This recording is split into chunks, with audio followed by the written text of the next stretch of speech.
Hi, today I want to show you this force feedback joystick I've been building over the last few months. I've been experimenting with haptic devices for quite a while now, and in this one I wanted to try something a little different.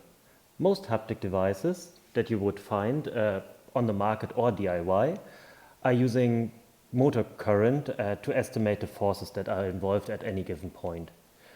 I wondered, what if we are measuring the forces directly? For this, I did build a 3-axis moment measuring strain gauge sensor in this device. In this video here, I would like to go into the mechanics of this particular device. I will have another video coming out relatively soon that will go into the electronics and specifically that custom strain gauge sensor. So let's get into it.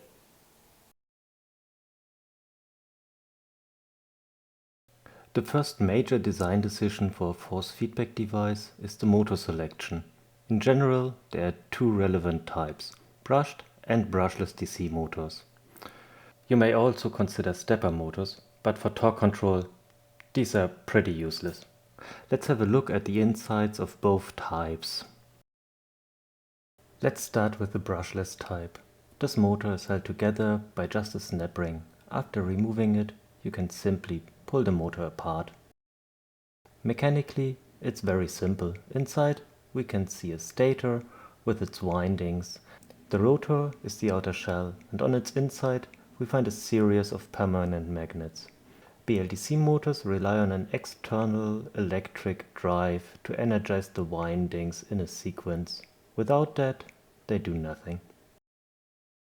Now let's compare that with a simple brush DC motor. This one is crimped over at the end. At first glance it looks quite similar, but the important difference is that here the wound section in the middle is actually the rotor, and the permanent magnets at the outside are the stator.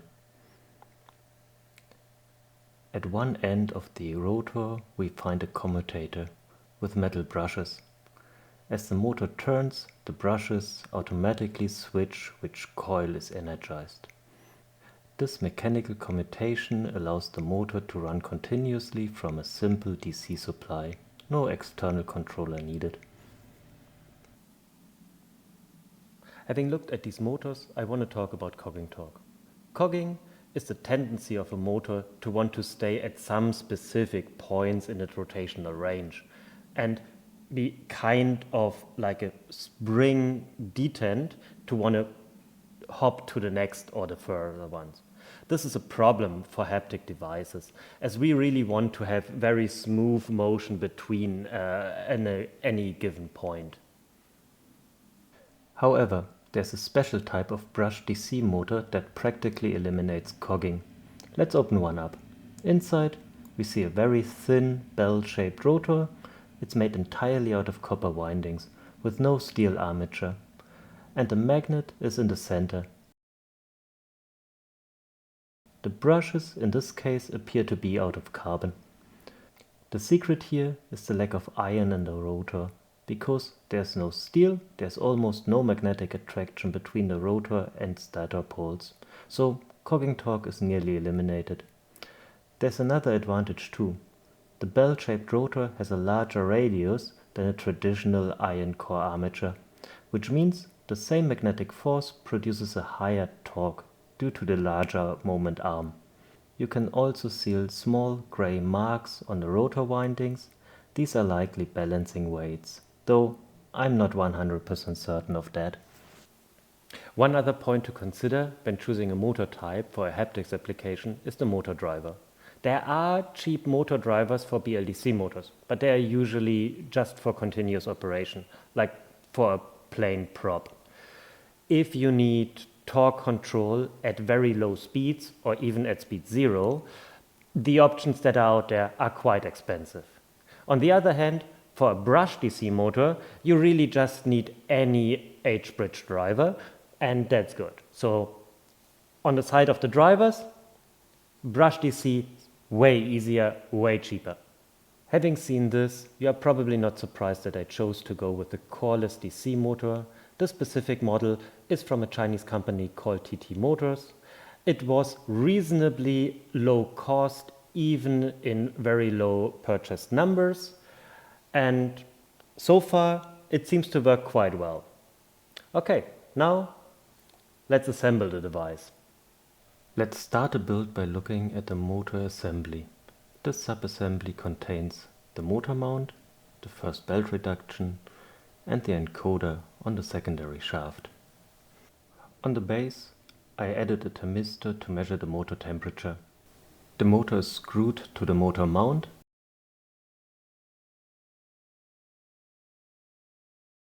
and an output shaft with a GT2 pulley is attached. The far end of the shaft has a bearing seat that will later align with the bearing in the housing. The secondary shaft is made from a steel axle with a small pulley pressed onto it and a larger pulley screwed on it. It's a sliding fit in the motor mount. The far end will also be supported by a bearing in the main housing. On the opposite side, the shaft extends through the mount where it holds the encoder magnet. The magnet position can be adjusted along the shaft so I can set the correct air gap. The magnetic encoder is mounted behind this. Next, the closed belt can be installed. There is no tensioner in this design, so the belt tension depends entirely on the axle spacing. To make this work, I had to calculate the distance and then fine-tune it using multiple test parts until the belt tension was tight but not overstressed. With the first axis complete, I assembled the second axis in much the same way.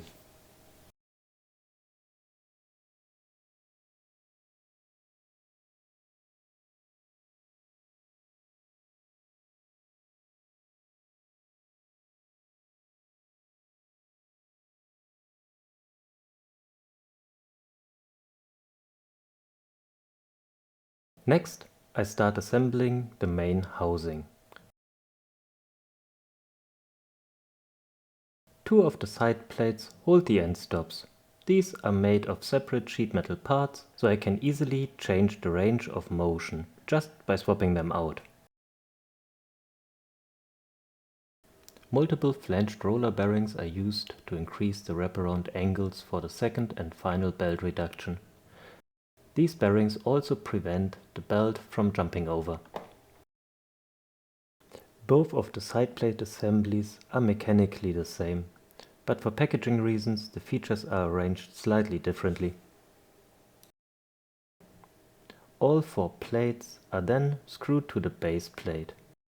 The other two side plates don't need any additional components, so they go in as is.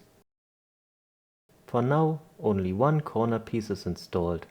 The other three are left off to leave access for the next assembly steps.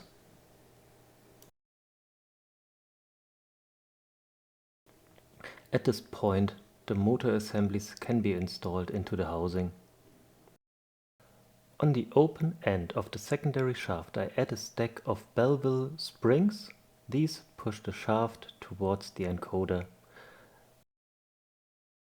This allows the air gap between the encoder and the magnet to stay very consistent, without requiring extremely tight tolerances. While doing this, I also loosely place the belt for the second reduction stage, because it would be very difficult to get it in later. That's also why the shaft is intentionally a fairly loose fit inside the motor mount.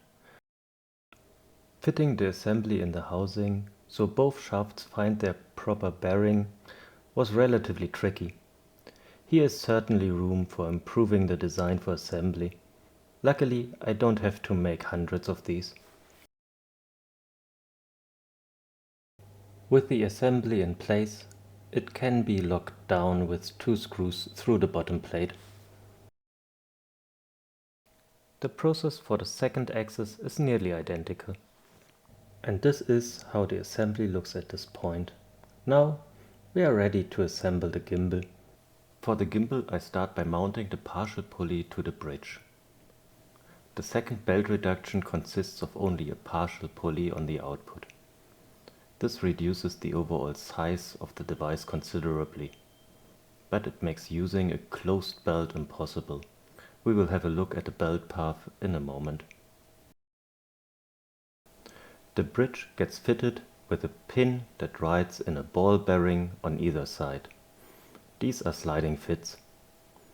The subassembly is placed in the housing and screwed through the side plates.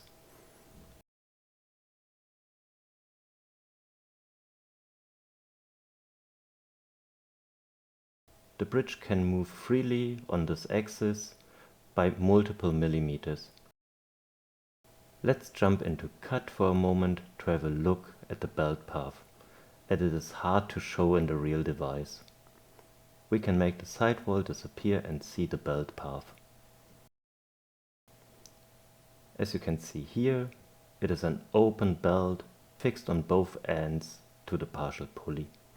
It is routed over the flanged bearings and around the output pulley of the secondary axle.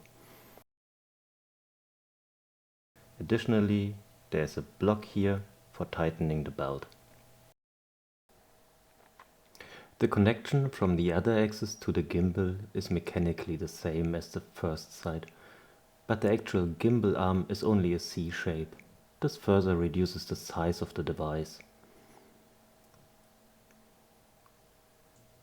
One difference to the bridge is that on this side the arm is located with two bearings, as it does not span to the opposite side wall of the main housing.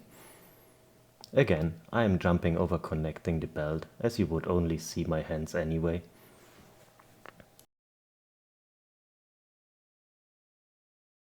Now let's take a look at how the end-effector connects to the rest of the gimbal.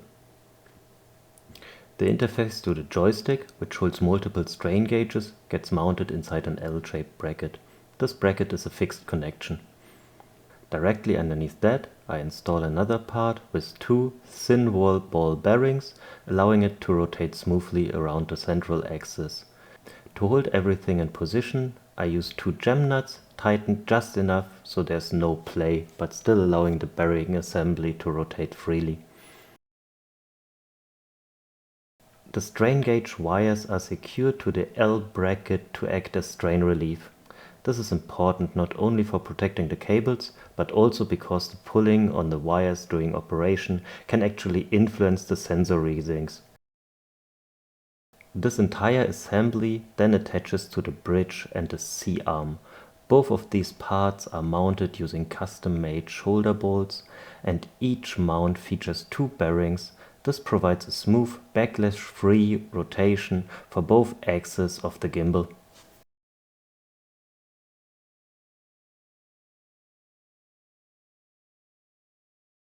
As last step for the gimbal assembly, I attach two end stop pieces, one for each axis.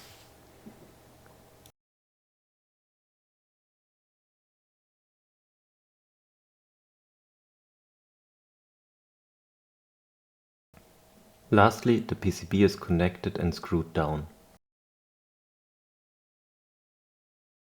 I will go in detail to this custom PCB in my next video.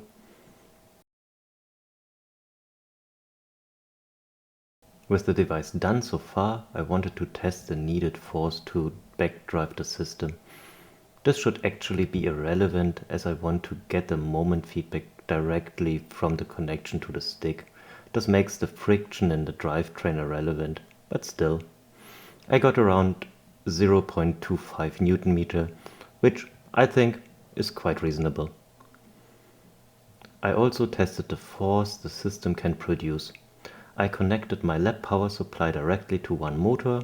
With 6 amps I got around 35 Newton with a moment arm of around 135 millimeters, giving slightly under 5 Newton meter. After 1 minute at this current the motor did warm up slightly. These values do seem in line with what I did expect. If you made it this far, thank you. I hope you found it interesting. I'm already working on the next video, which will cover the electronics and the moment sensor, so that should be out fairly soon. If you have any questions, please leave them in the comments, and I'll do my best to answer them. And as always, thanks for watching, and I'll see you in the next one.